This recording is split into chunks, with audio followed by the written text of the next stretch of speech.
Shalom.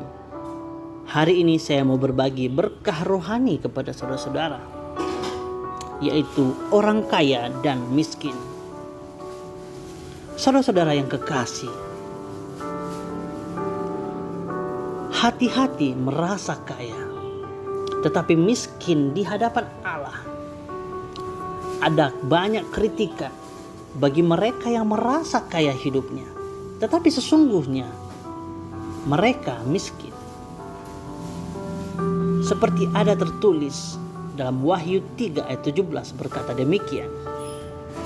Karena engkau berkata, aku kaya dan aku telah memperkayakan diriku dan aku tidak kekurangan apa-apa. Dan karena engkau tidak tahu bahwa engkau melarat dan malang, miskin, buta dan telanjang. Orang kaya terus dinasihati untuk ikut bagian dalam kerajaan Allah. Tetapi mereka tidak mendapat bagian dalam kerajaan Allah karena kesombongan dan keangkuhan hidup mereka. Malahan yang mendapat bagian dalam kerajaan Allah adalah orang miskin. Tahukah saudara, kerajaan Allah hanya didapat dalam berita Injil. Bagi mereka yang mendengarkannya, menerimanya, dan setia tinggal dalam panggilan Kristus melalui berita Injil akan memperoleh bagian dalam kerajaan Allah. Mereka yang merasa kaya tetapi ternyata miskin, hal ini sama dengan keadaan orang kaya dan Lazarus dari perumpamaan Yesus Kristus. Orang kaya hanya mengalami kelimpahan hidup yang sementara, yang hanya terlihat oleh mata kepala. Tetapi orang miskin akan mengalami kelimpahan hidup yang kekal, yang hanya terlihat oleh mata hati. Orang yang merasa kaya adalah gambaran kebanggaan hidup di bumi.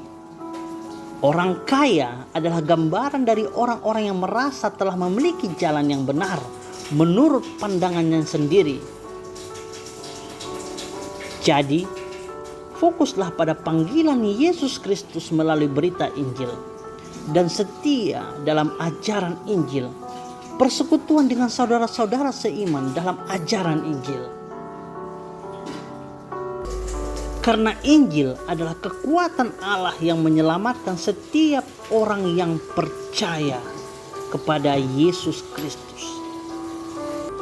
Ada tertulis dalam Wahyu 3 ayat 18-22 berkata demikian.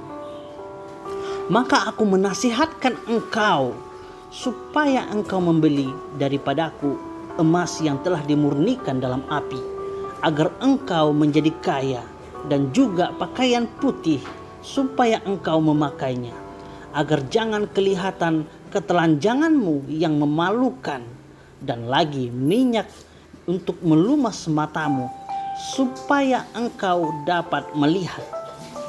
Barang siapa kukasihi, ia kutegur dan kuhajar. Sebab itu relakanlah hatimu dan bertobatlah.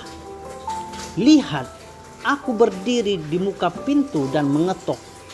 Jika ada orang yang mendengar suaraku dan membukakan pintu, aku akan masuk mendapatkannya, dan aku makan bersama-sama dengan dia, dan ia bersama-sama dengan aku.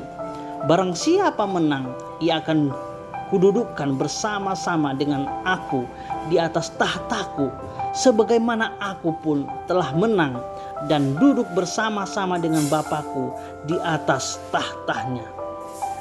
Siapa bertelinga, hendaklah ia mendengar apa yang dikatakan Roh kepada jemaat-jemaat. Tuhan memberkati.